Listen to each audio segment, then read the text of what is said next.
Daily mail की माफी से खान साहब का जो एक करप्शन का बयानिया था, इनफैक्ट है, उस पर असर पड़ेगा सर? पाकिस्तान में ये होता तो वो इसे भी ऑब्वियसली यू टर्न, माफ कीजिएगा, इसको भी एनआरओ कहते। देखिए, बिस्मिल्लाहिर्रहमानिर्रहीम। सबसे पहले तो ये केस आया एक जो शख्सियत पाकिस्तान के प्राइम मिनिस्टर थे, तो इसलिए इससे पूरे मुल्क के और आवाम को बड़ी शर्मिंदगी हुई और जग हसाई हुई हमारी कि prime minister of Pakistan as prime minister was called to the court और वहाँ पे उन्होंने बातचीत की। अब आउट ऑफ कोर्ट सेटलमेंट, मैं उन पर कोई इल्ज़ाम नहीं लगा रहा। अगर 5% भी वो समझते कि मैं ये जीत सकता हूँ और जो डिफेमेशन के उन्होंने क्लेम किए हुए थे चार्जेस मुझे मिल जाएंगे, तो उनको चाहिए था कि ये कोर्ट में सेटलमेंट होती। आउट ऑफ कोर्ट सेटलमेंट जो हुई है, लाजमी बात है दोनों फरीकों ने उसमें एक एग्रीमेंट किया होगा कि क्या क्या उसमें से वजूहात हैं और क्या आगे करना है, क्योंकि उसके बगैर आउट ऑफ कोर्ट सेटलमेंट कोई ज़बानी कलामी तो होती नहीं है।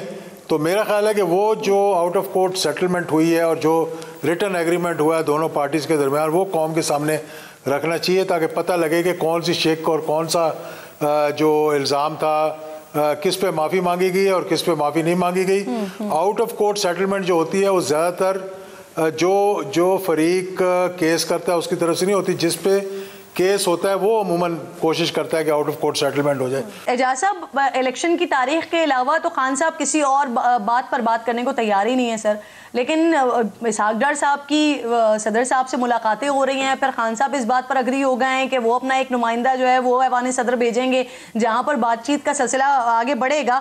तो सर ऑब्वियसली कुछ ना कुछ तो पेशरफ्त हो रही है, जब भी खान साहब इस स्टेज पर आए हैं कि उन्होंने अपना नुमाइंदा भेजने के लिए रजामंदी का इजहार कर दिया है।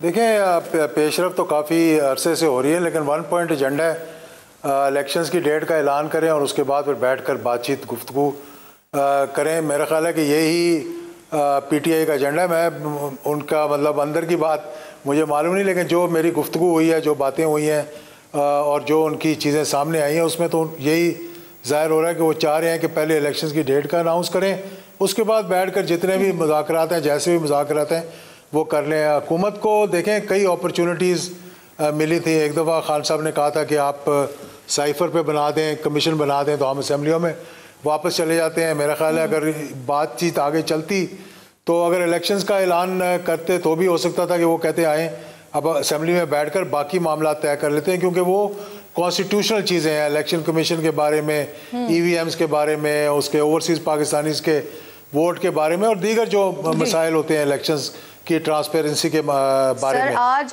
तो राना सनाउल्लाह साहब बड़ा क्लियरली इस वक्त कह रहे हैं कि इलेक्शन असेंबलियां तोड़ें, बातें नहीं करें, असेंबलियां तोड़ें और फिर हम इलेक्शन करवा देते हैं।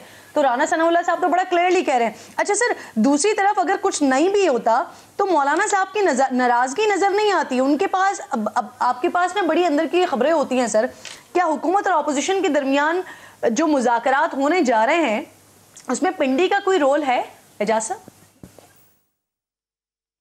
देखें, इस वक्त मसला जो हम लगे हुए हैं, जैसे वो बच्चे नहीं खेल रहे होते आपस में और लड़ाई हो जाती है और फिर कोई आके उनको मनाता है। एक बात वाजे मैं कर दूं आपको कि अब जितने मामलात हैं कॉन्स्टिट्यूशन के अंदर रहते हुए तय करने पड़ेंगे।